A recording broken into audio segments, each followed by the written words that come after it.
What is up YouTube, it's your boy Alex here from Team Generations, and today we are back again with another video. Today we're going to be looking at a deck profile for Nectar featuring both Ines and Katrina. So obviously coming out of the ban list, we did see kind of Katrina become unrestricted, which kind of opens the gates for Nectar again and actually makes it a viable deck in Premium.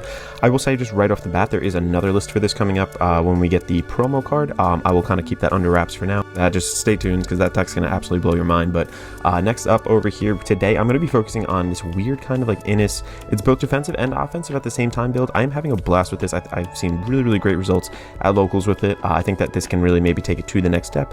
And I also will be having a Musketeers profile on the channel too, so if you guys are interested, make sure to stay subscribed and leave a like on the video. But without further ado, let's hop right into the deck profile itself. Alright, hopping right into the deck profile itself, we are going to be starting off with the main boss unit, kind of the grade 3 you always want to ride over here, but we do have an alternate kind of support unit too, but this is Cornflower, Flower, Maiden, Ines, so kind of a tongue twister there, but one place you can have a Soul Blast, you look at 5 cards, go a card to Rearguard Circle, and if you have the unit with the same name, you basically draw a card too, so the draw economy, card economy, and this is pretty good. It also kind of encourages you to maybe rush your opponent down a little bit early, and it's not really great in like every single matchup, but this definitely can pay off for you big time. Let's zoom in a little bit over here too, so yeah, there we go. We can get that a little bit closer, but also its second skill, this is honestly the most important part of it. Auto on Van or Rearguard Circle. When an other Rearguard is placed during your by your card's ability, this guy gets an extra 5k until the end of turn, so that's both defensively and offensively. So if you sit there and there's cards that kind of call from your G zone, then call units down. For everything that calls, you pretty much get an extra 5k, so this can become defensively really bulky. This can also become offensively on your ride up turn really bulky as well, and just very hard to get over. I feel like if you can get your opponent on your ride up turn to like 3 damage, you'll pretty much have the game more or less. I find that one stride turn in this deck is good enough, and I feel like this deck kind of helps. I mean, this card kind of helps us. Also too, if you have nothing else in your hand, you can defensively call this down too. If this is your Vanguard already, call one of these onto Rearguard, look at the top 5, call a card down. That card can help extend, call another card down, so really get this whole big chain reaction going. So this is a really awesome card for Premium right now. I like a lot of the interactions that I am seeing with it, so that is our main grade 3 in the deck.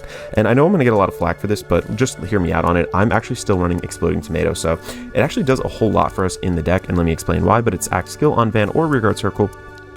We retire 2 plant tokens, draw a card, and this guy gets an extra 10k until the end of turn. So again, card economy is a big thing in this. So long as you can kind of survive to your stride turn, I believe that you can actually do really well, and you kind of just like crap out a board in terms of tokens. It's so easy to do, so retiring 2 and drawing a card is not bad. Plus this guy kind of gives them back as well, because it's second skill, auto on Rearguard Circle. The end of battle attack, retire both this unit and call 2 plant tokens to Rearguard Circle in the back row. So you're kind of vacating your board. So in matchups where I know Narukami binds from the drop, but if they're looking to bind from your field as well as your drop, kind of forces them into just one situation, so it helps with that. Also, this also can help you spawn out more tokens for your mid Katrina turn.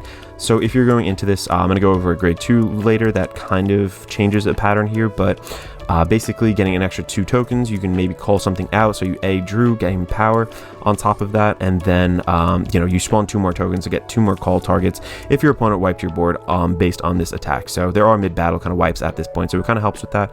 But I really just believe that the draw and helps you kind of ride up and like not be afraid to kind of take a little bit more as you go throughout the whole game, and I think this is just a really solid kind of card overall. So I am running it at that 4 of, helps you with stride fodder as well later. There's been so many times it's hard to kind of like put into words. You feel like you have to play it to see it, but Exploding Tomato actually is pretty decent in this deck overall.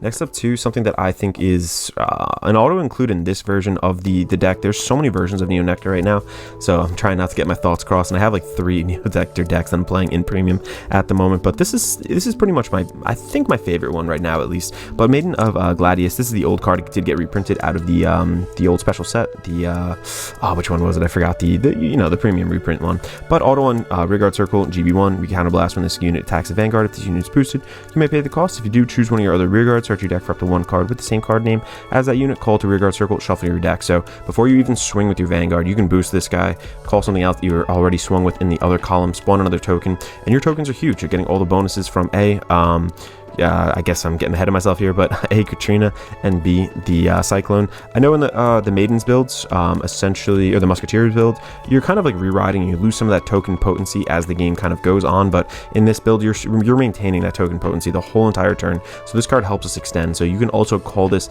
after you swung with, or, you know, when you're attacking with your Katrina, so you can, for however many counterblasts you have, you basically have another attack in here, so makes it really, really good. This really just enables the multi-attack and the pressure in this deck, and this is the reason you only really need to make it to one stride turn to kind of close out the game in general, I feel. Another card too, and we do play a lot of 4-ofs in this deck just because of matching pairing names, things like that, but and we have to call things off of this over here, plus the Ines skill, but I'm running another 4 of Genuine Maiden Foreign over here. This, again, will probably change in a little bit, but in terms of the Ines build, this is great because this is a 1 card, kind of like a pseudo Entaro. I know a lot of people call the Entaros down and think, oh, I'll just give my Vanguard an extra plus 20k or whatever, but that's not necessarily the case all the time. I find that my tokens are kind of taken off my board, so when you have a G-Guard, I'm going to go into the G-Guardian later, you call this off of it, you basically go and get 28k base because you're calling 1 down, this one right here, onto your Ines. You know, onto your rearguard circle, that Ines sees the call, so it gets the 5k, so you're getting 1 from this, getting 1 from your token, and it also just gives your Vanguard 5k. This is great too because sometimes you want to actually replace your booster when you're swinging with Katrina as well, and if you actually do that at the same time to generate another token, this still gives it the 5k, so it's not just like a 28k swing anymore, it would be a little bit more at least.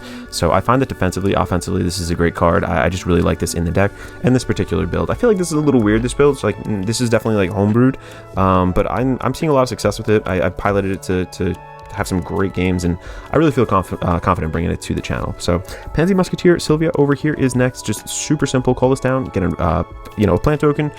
I don't know what else to say. It's so simple. Just definitely an auto include in this. I've seen some people run lists where like 3 of them are in there, but for my purposes, I feel like I really do want to see names over and over because I'm calling them. My whole idea is to really get the game of the flow of the game going through the Maiden of Gladiolus over here. I think that's how to say it. Gladiolus? I don't know. Anyway, and to do that, you kind of need maximum copies in deck of all the grade 2s at least, because those are the beaters that you kind of call down. Anything that spawns tokens. And then getting into the grade 1s over here, speaking of spawning tokens, we are looking at 4 of Maiden Flower Carpet. So she is a great card that kind of recycles itself, clears your board a little bit later too, as well, gets back into your hand. Once unit is placed on van or rear, you may call a plant token to rearguard circle. I like the Vanguard skill on this too. Sometimes, I know some other kind of cards are only on rearguard circle in this clan, so this is actually one that is pretty good in my opinion. And then the ability to kind of get this back to your hand, get more insulation, kind of shield value, that 10k is, you know, it's still 10k, it's pretty good. Tokens are very easy to spawn in general, and it feels kind of free recycling this over and over. Next up here, we are still running 3 of the grade 3 searchers. I do want to ride Ines. I don't want to ever ride like the tomato, unless I'm like striding over, I don't really care. But even still, I do need the defensive capabilities of Ines, I feel like, in this deck, so going to search it out is pretty good. The 5k is very easy to kind of maintain in this deck. Next up over here, we have the Maiden of Sweetberry. Soul Charge is good because Ines, you do pop down. If you pop it down 2-3 times during the game, you don't really Soul Charge otherwise, so this is nice to kind of get that in there. And then during your turn, if your Vanguard is grade 3 or greater, this guy gets an extra 5k, so it's a 13k base. You can call it plant token, also Soul Charge. So, you know, if you're 20k boosted onto a 13k base, that's a 33, you know, kind of a magic number in a way. Also, if you're on a force marker with that, that's 43. And again, you're getting substantial columns throughout the entire game. The peek down strategy of this deck is just super good, I feel like, right now in this current meta. So yeah, 3 of her. 2 of this card right here. This is going to actually be the counter charger for the deck. There's times where you do actually want to pop something down, and you do need a little bit of counter blast. So when this unit is, or your other unit is placed on rearguard from your deck, retire this unit and then counter charge 1. That's what it's really there for. When this unit is placed on van, also you can call up to 1 plant token in rearguard circle. If your opponent's grade 1 or greater, call up to 2. So this actually is not a bad ride, but it's mainly in here for the counter charge capability because we aren't running the in-theme Musketeer ones. This is a proxy for the Elementaria. Just didn't take it and put it into this deck when I swapped it out. I have like 8 or 9 of them, so I just kind of swap them between all my decks, but I'll flash it on the screen. This is going to be Elementaria. I still believe that it is viable in this deck. And then don't forget, I think, where did I put it? There is a starter. Yep, right over here. So that is it for the main deck. Let's hop into the triggers and I'll explain my G-Zone lineup. Alright, kicking us off with the triggers, I'm actually going with the vanilla over trigger over here. You definitely can play the in-theme Stoichio one. I don't think that's incorrect at all, but I feel like you always have at least 2 targets live, and if they PG your Vanguard, you know, you're swinging with 2 other massive columns, will probably have other attacks afterwards. I feel like you get just a little bit more offensive value out of this. Maybe the other one is better in general, but for a high roll kind of situation, I feel like this could be a little bit better. I'm just rocking it for now. Go either way, it's completely up to you. 3 of the into soul draw crits, again, just decent overall. Helps your Vanguard actually become a little bigger again, because you might replace the token that's boosting it in the back row just for something else, kind of like wily during your battle phase. So I feel like that is actually used a couple times, and again helps the soul charge a bit with Ines' skill. Could be depleted. Also for the stride crits, just absolutely need them in the deck, no questions there. 3 of the draw triggers over here, and then 4 of this guy's right here. So I feel like with some of the upcoming builds, this will actually change back to the 0, and I'll explain why later, but for right now, I really like this. Kind of mitigates your damage early game. You don't need a lot. Like 1 counterblast, you could have a great turn that's on either like your stride turn or on your ride up turn, essentially. The more counterblasts you have, though, you definitely do get more value out of this card. I will say that. So don't be afraid to, you know, take a couple punches to the face, get some damage going, get some counterblasts there for you. So cool. Let's hop into the G zone, and I'll kind of wrap up the video. All right, hopping into the G zone. Obviously, we're starting off with the big girl herself, the unban. We are going to be talking about Katrina. So Katrina is absolutely ridiculous. Such a good card, so free in general. I feel like that's what the real zinger is for it. But when it attacks, we search our deck for up to the same number of cards as the number of our plant tokens. Call into rearguard shuffle and shuffle your deck. Rearguard circle, sorry, and shuffle your deck. So again, tomato kind of helps you if they pop your tokens throughout the attack phase. Tomato kind of helps you with that, I feel like, at times. Also, one place, turn a card from your G zone face up, call up to the same number of plant tokens as the number of face up cards in your G zone to rearguard circle, and this guy gets continuous. All your plant tokens get 10k for the end of turn, kind of making sure that your columns, you're not just swinging in for little dinky you know, pokes, things like that. These are substantial hits, and it does take a lot of shields from hand to kind of guard out a lot of these. So yeah, I feel like this is a pretty good card, and the card that you want to flip up over here is Cycloned. Cycloned is going to give your token units an extra 5k. Simple as that. When it's in the G zone, that's really when we want to flip every single time. I would put another 2 in there, but for now I'm just doing this as a placeholder. I have 2 more in the mail, but I've been playtesting with 4. Definitely need 4. I feel like 3 at least, at the very least. But over here, Entrancing Flower, Princess Cendrine, everything else is kind of just filler in this deck. I don't feel like you really go into anything else. Possibly you could go into the new card over here, but again, this is more just filler in general. Flower Princess of Compassion, Ladislava. You don't really go into it too much over here.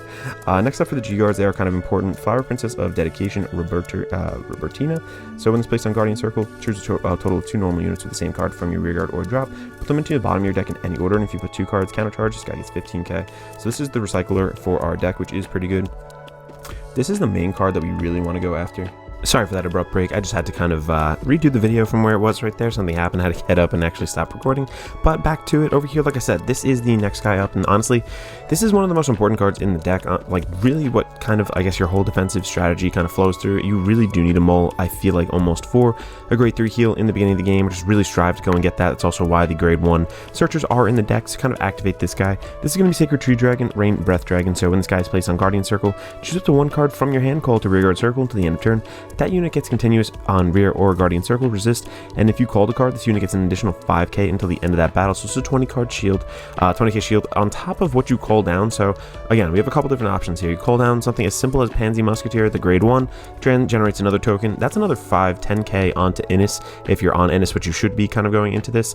If you call down that other grade 2 girl who spawns another token plus gives your Vanguard 5k, that is an extra 15k then to your Vanguard off of 1 card from hand being called down, as well as that G guard. So being at a 28k base is pretty good. And again, you can go for the Antero play if you feel like, you know, you'd rather have more kind of like risking tokens on board and just like pop him down because he gives your Vanguard, you know, he powers something up more. But I feel like it's a bit more consistent to go for that 3 kind of play rather than the Antero high roll, in my personal opinion. And that's just kind of the way I've been playing the deck. I feel like it also plays out a little bit better in general when you're going for your offensive turn with the other grade 2 who calls people off. So this card is super necessary. I also will be showing you a budget option for this in just a second, right afterwards, in case, you know, I know these are getting a little bit pricey. They're a little bit older too, so I want to show you something else too that you can use. But next up over here, kind of our flip fodders, straight up flip fodder almost, Bond Protector, Musketeer, and Tarot.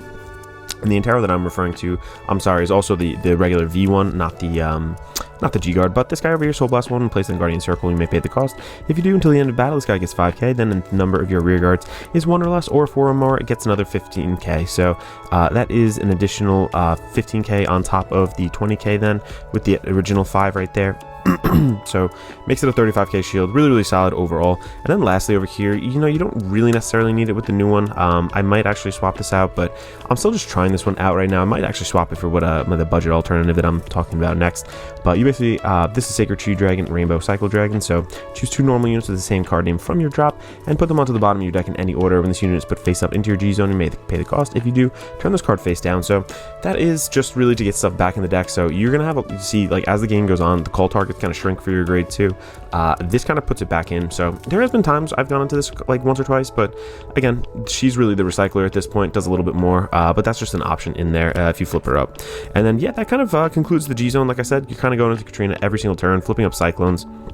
This deck is so good. It's so much fun, very diverse, and there's multiple builds. I'm going to bring a Musketeer build kind of to this as well, to the channel, and I'm also going to show you probably in a month or so. Maybe I'll wait until we get the grade 2 kind of Ride Fixer promo to show you the deck, but there's actually a kind of crazy combo with a deck with that. So thank you guys so much for watching. Let me know if any comments down below.